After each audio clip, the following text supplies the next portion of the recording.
Whenever I go to Costco, I like to stop and get gas at their discounted price, even though there's always a line of cars you have to wait in. Every time I'm waiting, though, I'm surprised to find that some of the pumps have longer lines than others. Almost always, the lines for the left side of the car pumps are longer than the right side of the car pumps, which I suppose makes sense because most cars have the fuel cap on the left side. Except that, as with every other gas station everywhere, the pumps have hoses long enough to reach either side of the car. I suspect most people don't realize they can fuel up at any terminal, no matter where their fuel cap is, or the fear of embarrassment over being wrong is preventing them from experimenting under the battle conditions of long Costco lines. But nevertheless, this is a market that is out of equilibrium. The lines should all be the same length, but such examples are surprisingly rare. Equilibrium is an important concept in economics and our second principle of economics. In equilibrium, everyone is simultaneously optimizing, so nobody would benefit by changing their own behavior. The assumption of optimization lets us forecast where we think things are headed. If we assume that each car which arrives at the gas station will choose to get into the shortest line, then we predict that no line will be more than one car longer than any other line, because that is the only outcome where no one is thinking they should switch lanes. Everyone has made the best choice available to them given their constraints. One of those constraints is a strong norm of not being allowed to cut in line. Of course, everyone wishes they could just cut to the front of the line, but a little economic thinking lets us see that that would destroy the equilibrium. Everyone would have a constant incentive to cut to the front of the line.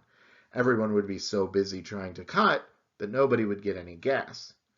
Putting the right institutional constraints, whether they be social norms or enforced laws, can be critical in aligning people's incentives with the best social outcome. Gas station etiquette is important, but we also want to get it right with all of our resources.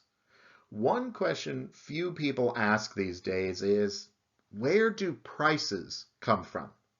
And while most people have a pretty good idea, they still get confused from time to time. Instead, they ask things like, why is insulin so expensive? Or why are wages for childcare workers so low? These are really important questions that get at the heart of what we in economics call price theory. It's exactly as it sounds, a theory of where prices come from. But it is also an investigation into the incentives that prices provide. We do not just care about the positive question of how the price of insulin gets set, but also the normative question of whether that price yields the socially optimal production and consumption of insulin. How do we get businesses to charge prices which are fair both to them and to the consumer? Most people are familiar on some level with the concepts of supply and demand. And in economics, we love to represent people's optimization behavior as lines on a graph. Even better is when they cross, because often the economic forces we describe with these lines will push people towards the point where they cross, which is our equilibrium. Supply represents the marginal costs of production for firms, while demand represents the willingness to pay on the part of consumers. High prices get driven down by firms competing for more customers, while low prices get driven up by consumers competing to get their hands on the product. Competition is the key ingredient in markets, which drives prices towards an equilibrium where the amount produced by firms equals the amount consumed by consumers. It looks so mundane, but as we investigate this claim in greater detail, you will see that it is anything but. When prices are set in this way, it motivates people to use resources efficiently so that there's little waste, and use them effectively so that we end up producing the goods and services that people actually want.